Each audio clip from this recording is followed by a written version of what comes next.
En la prehistoria no existían escuelas, las personas eran educadas por sus padres, si eras mujer te educaba tu madre, quien te enseñaba las tareas domésticas y te preparaba para el matrimonio, por el contrario los hombres eran educados por el padre, practicaban tareas de agricultura, pesca y caza. A través de los años la educación fue evolucionando formando las primeras escuelas de carácter religioso y militar, Calmecac para los hijos de los nobles los cuales se preparaban para futuros sacerdotes, jueces, maestros o gobernantes. Topovskaya y Real la escuela para los jóvenes del pueblo quienes solo aspiraban a trabajo militar y en el Caucalle se les enseñaba canto y danza. En la época colonial, la educación se modifica con la llegada de los franciscanos, la cual tenía como objetivo principal imponer el cristianismo a los indígenas para cambiar sus costumbres y conseguir orden público. En 1523 se crea el primer gremio de maestros que sirvió para la protección de los mismos. Este era regido por ordenanzas que contenían requisitos de religión, raza y saber de conocimientos tales como la lectura, escritura y aritmética.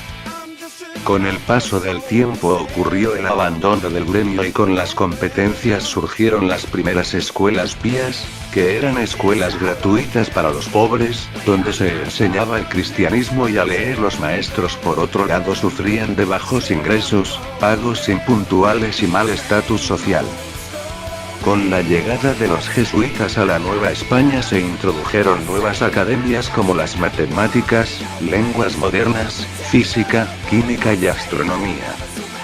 En el siglo XIX, con la Revolución Francesa, México produce el concepto de escuela pública. Para 1917 después de la Revolución y la caída del Porfiriato se renueva la educación siendo especulado en el artículo 3 de la Constitución Política de los Estados Unidos Mexicanos como laica, gratuita y obligatoria.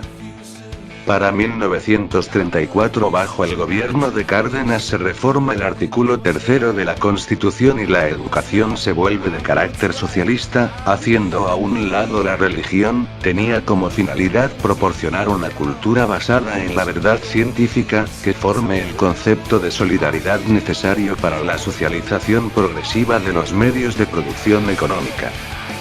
Por último, la educación tomó un nuevo giro en 1945 con la reforma de educación democrática y nacionalista, la cual tenía por objetivo atender a la comprensión de los problemas y demandas del pueblo con el fin de un constante mejoramiento económico, social y cultural.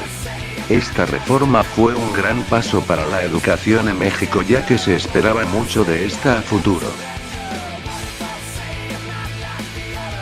Pero ¿cómo es la educación actual?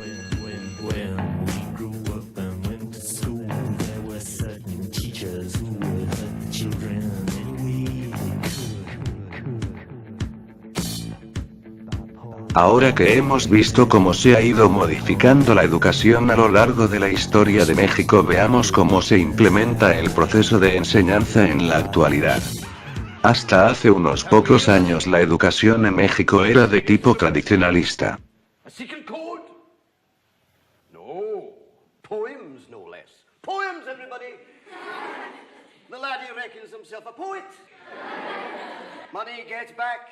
I'm all right, Jack. Keep your hands off my stack. New car, caviar, four-star daydream. Think I'll buy me a football team. Absolute rubbish, laddie.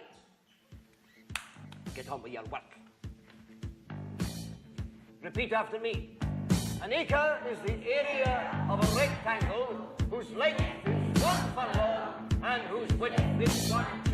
Los jóvenes tenían habilidades, las cuales los profesores no explotaban, simplemente les enseñaban de una forma mecanizada los conocimientos que únicamente querían enseñar.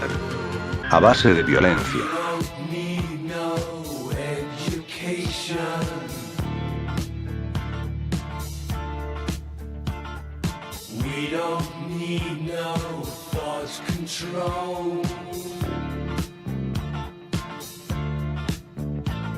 No dark sarcasm in the classroom.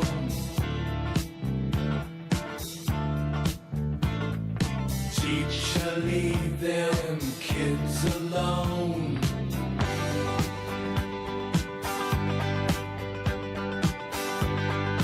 Hey, teacher, leave them kids alone. Y en realidad no se necesitaba la educación tradicionalista. Olac Fuentes Molinar nos habla sobre los retos de la formación de docentes, los cuales contribuían a la educación democrática, ligados a los esquemas educativos. Estos tenían la finalidad de ir mejorando progresivamente la labor docente.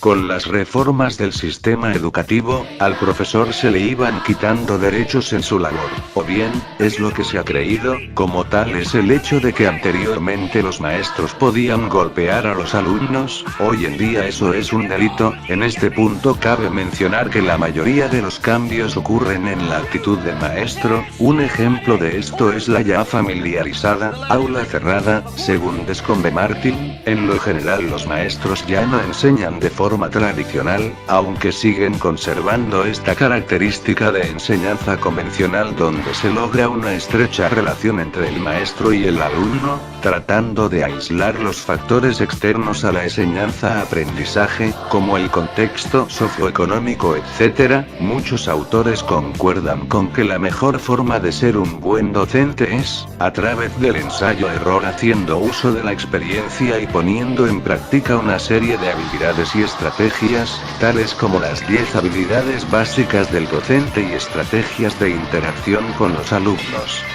Por otro lado, los alumnos también tienen sus aptitudes en cuanto al plano académico. Un ejemplo son los alumnos ante la disciplina escolar, donde Zubillaga Rodríguez presenta 3 variaciones respecto a los alumnos: los que cumplen las normas, los que fingen hacerlo y los que no las acatan. Otro aspecto que hay que mencionar es el contexto social, que influye directamente en el comportamiento del chico por medio de la familia, los amigos y medios de comunicación.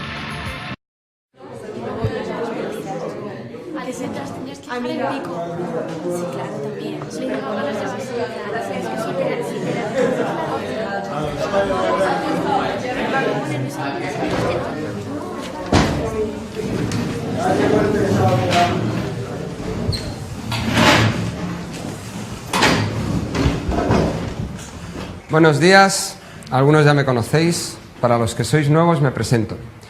Me llamo Lucas y voy a estar con vosotros durante este curso. Cuando venía de camino a clase, un compañero me ha preguntado extrañado que si de verdad seguía dedicándome a esto.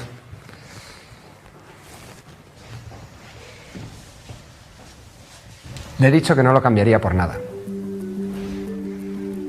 Imagino que estáis aquí por diversas razones. Muchos movidos por vuestros padres. Otros porque teníais el libro de vuestro hermano. Otros porque pensáis que esto es fácil. Sea cual sea el motivo, me alegro de que estéis aquí.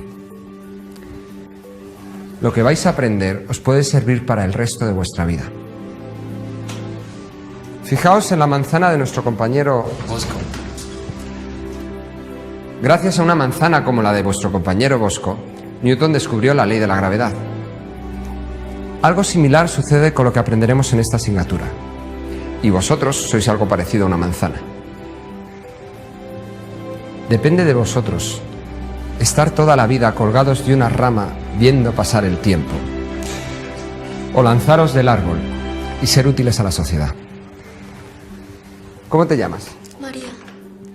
María, ¿te gusta dibujar? Sí. ¿Te gusta la pintura? ¿Sabéis en qué se inspiraba Leonardo da Vinci para muchos de sus cuadros? ¿Cuáles eran los temas que pintaban El Greco, Rubens o Miguel Ángel. Aquí comprenderéis por qué se pintaron los cuadros más importantes de nuestra historia. O a los que os guste la música, aquí aprenderéis a escuchar de manera distinta. Conoceréis en qué se inspiraron los compositores que han dado lugar a la música actual. ¿Cuántos de vosotros queréis ser abogados, jueces, artistas, médicos, arquitectos? Los edificios más bellos y más grandes de Europa nacen de lo que aquí veremos. O los que queréis ser economistas, políticos, empresarios. ¿De verdad queréis tener las claves para evitar crisis como la que estamos viviendo? Será aquí donde aprenderéis cuál es la mejor inversión que podéis realizar y de la cual dependen todas las demás. Porque lo que determina el futuro de un país no son las personas, sino dónde ponen el corazón esas personas. Todos los días veo cómo aprendéis fechas, datos, ecuaciones matemáticas, formulaciones químicas, cosas todas muy importantes. Pero será aquí donde sabréis darle su verdadero sentido. Esta asignatura os ayudará a vivir. Aprovechad cada instante. Estad despiertos. Dejaos sorprender. Y yo os prometo una asignatura apasionante. Sí, exactamente, lo que acaban de ver no solo ha sido la implementación de una estrategia y habilidad de las más importantes, también han visto la pasión con la cual se debe de desempeñar un docente en el aula. Esta estrategia es la principal para lograr un buen trabajo en el salón de clases, ya que los alumnos de nivel secundaria no le toman importancia al hecho de asistir a la escuela. La mayoría de estos se pregunta, ¿me servirá de algo lo que aprendo en la escuela? Y aquí está la respuesta. No sirve de nada acumular conocimiento si no se sabe cómo usarlo. Los docentes tenemos la obligación de darles a los estudiantes algo que vaya más allá de la pizarra y los cuadernos. Y para esto no solo basta con saberse de memoria una o dos habilidades, hay que saber utilizarlas y cuándo utilizarlas. Dentro de las 10 habilidades o competencias básicas nos encontramos con refuerzos afectivos, técnica de la pregunta, análisis de la estructura de la sesión instruccional, técnicas de interacción verbal, asertividad en el aula, interacción entre los estudiantes, monitoreo del ambiente instruccional, uso del error como fuente de aprendizajes, monitoreo de procesos de aprendizaje y el metaconocimiento. La implementación de estas no te harán un supermaestro por sí solas, es el desarrollo de tu capacidad y experiencia como docente, lo que hará en ti un buen maestro, pues quien se atreve a enseñar nunca debe dejar de aprender. John Cochrane, en otras palabras, se refiere a la actualización como docentes, ya que nos encontramos en la generación NET.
El maestro es un facilitador del acceso al ámbito de lo humano.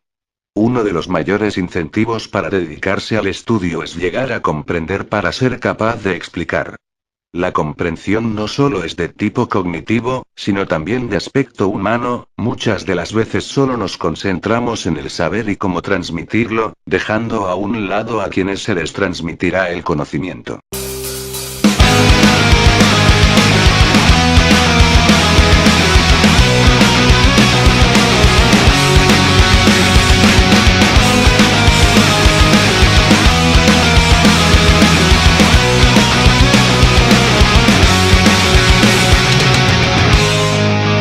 Cerebro adolescente, entre aislarse y gustar. ¿Es inevitable la crisis de la adolescencia? ¿Por qué no afecta por igual a chicos y chicas? ¿Qué es genético y universal? ¿Qué es cultural y educacional en las conductas de riesgo de algunos adolescentes? Las neurociencias pueden dar hoy respuesta rigurosa a esas y otras cuestiones. La adolescencia se caracteriza por el crecimiento físico y psicológico de la persona. Es la fase del desarrollo humano entre la infancia y la edad adulta. Para comprender mejor cómo y por qué se producen esos cambios, analicemos el proceso de maduración cerebral. Desde que somos concebidos, los órganos de nuestro cuerpo se forman armónicamente y maduran poco a poco.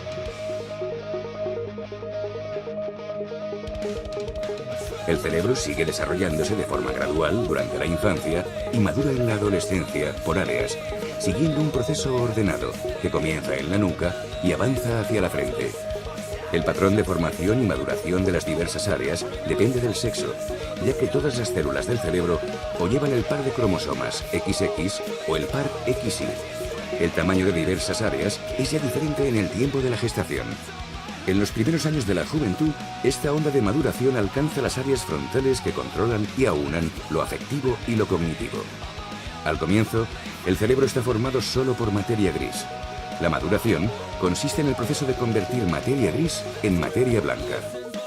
La materia gris está formada por las neuronas que desarrollan sus conexiones produciendo múltiples ramificaciones, dendritas y axones, en busca de otras con las que conectar para conducir y procesar la información. El cerebro alcanza su máximo tamaño al final de la infancia. Después permanece constante, pero cambia su estructura. La adolescencia es un momento crucial para la maduración de la personalidad, ya que el cerebro se reordena. Unas áreas crecen, otras se reducen mediante una especie de poda de las ramificaciones que elimina lo superfluo y otras se reorganizan. Se modelan las conexiones entre neuronas en la llamada sinapsis. Al mismo tiempo, se van protegiendo los axones con una funda de mielina para mejorar la conducción de la información.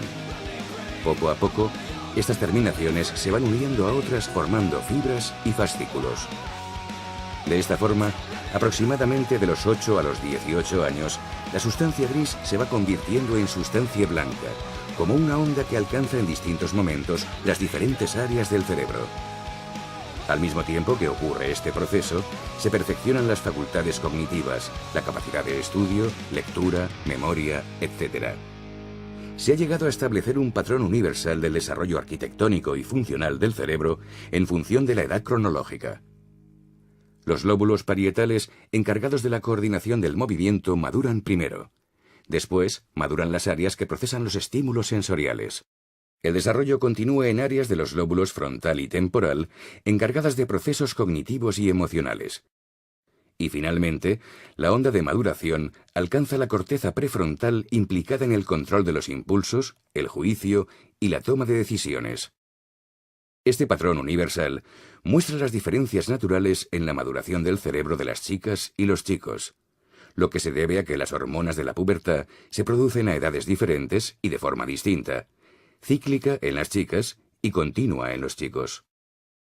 En las chicas maduran más rápidamente las regiones de la corteza frontal que procesan el lenguaje, el control del riesgo, la agresividad y la impulsividad. En los chicos, las regiones del lóbulo inferior parietal, cruciales para las tareas espaciales. También difieren el hipocampo y la amígdala cerebral de ambos, contribuyendo a las diferencias de desarrollo cognitivo y social durante la adolescencia. El cerebro de los primates madura de la nuca hacia su minúscula frente, de forma que los cambios de la organización arquitectónica de la corteza cerebral se traducen únicamente en una mayor y mejor conexión entre neuronas. Pero los animales no tienen crisis de adolescencia. Solo los seres humanos están permanentemente abiertos a las influencias de la educación, la relación con los demás y sus propias decisiones. Toda experiencia humana deja huella y produce cambios persistentes en los patrones de las conexiones neuronales del cerebro, específicas y propias de cada uno según la historia de su vida. El cerebro adolescente es inestable por los rápidos cambios que permiten el paso del cerebro infantil al cerebro joven. En esta etapa se produce la transición desde la dependencia del núcleo familiar a la independencia a través de las relaciones interpersonales y sociales. La maduración conlleva cambios emocionales, mentales, psicológicos y sociales, influidos por las hormonas sexuales, cuya concentración se incrementa dramáticamente con la pubertad. Aumenta el interés por la actividad sexual. Se experimentan cambios en la motivación, los impulsos y las emociones. En definitiva, se altera el mundo afectivo personal en una etapa en que los sistemas que integran las emociones en las decisiones racionales aún está madurando. Por otra parte, se establecen los circuitos que permiten la memoria autobiográfica, imprescindible para la formación de la propia identidad. Se despierta en los adolescentes el querer saber quién soy y cómo soy.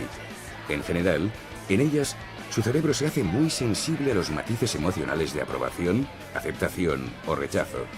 Su prioridad se centra en relacionarse socialmente, agradar y gustar. El estrés se dispara ante los conflictos en las relaciones con los demás o ante un peligro. Con las conversaciones en las que comparten su intimidad, relajan el estrés, gracias a que los estrógenos activan la liberación de dopamina, hormona de la felicidad, y de oxitocina, hormona de la confianza, que a su vez alimenta ese impulso en busca de intimidad.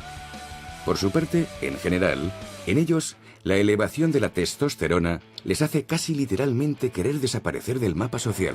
Reduce su interés por el trato social, excepto en lo que se refiere al deporte y al sexo. La vasopresina, hormona de las energías masculinas, les permite gozar con la competitividad y desear mantener su independencia. Necesitan ocupar su puesto en la jerarquía masculina. En ellos es más acusada la temeridad, tan característica en esta edad, porque conceden más expectativas a los beneficios que a los riesgos. La onda de maduración puede seguir su dirección y ritmo natural o cambiar al recibir el impacto de las experiencias con diferentes personas, situaciones y conductas. El establecimiento y la regulación de los circuitos se modela precisamente con la educación y la propia conducta. Todo contribuye al modo en que cada uno edifica su cerebro. Los cambios naturales no son la causa de la crisis emocional y de conducta de algunos adolescentes. Esa crisis, cuando se da, es el resultado de influencias sociales y de propias experiencias y actitudes de cada uno sobre un cerebro naturalmente vulnerable. Aunque no de una forma tan acusada, el cerebro permanece expuesto a cambios toda la vida, dependiendo de las experiencias, decisiones, convicciones y valores que vayamos asumiendo. Siempre tenemos la posibilidad de desarrollar hábitos y también rehacer los circuitos distorsionados a lo largo del tiempo con nuestros actos.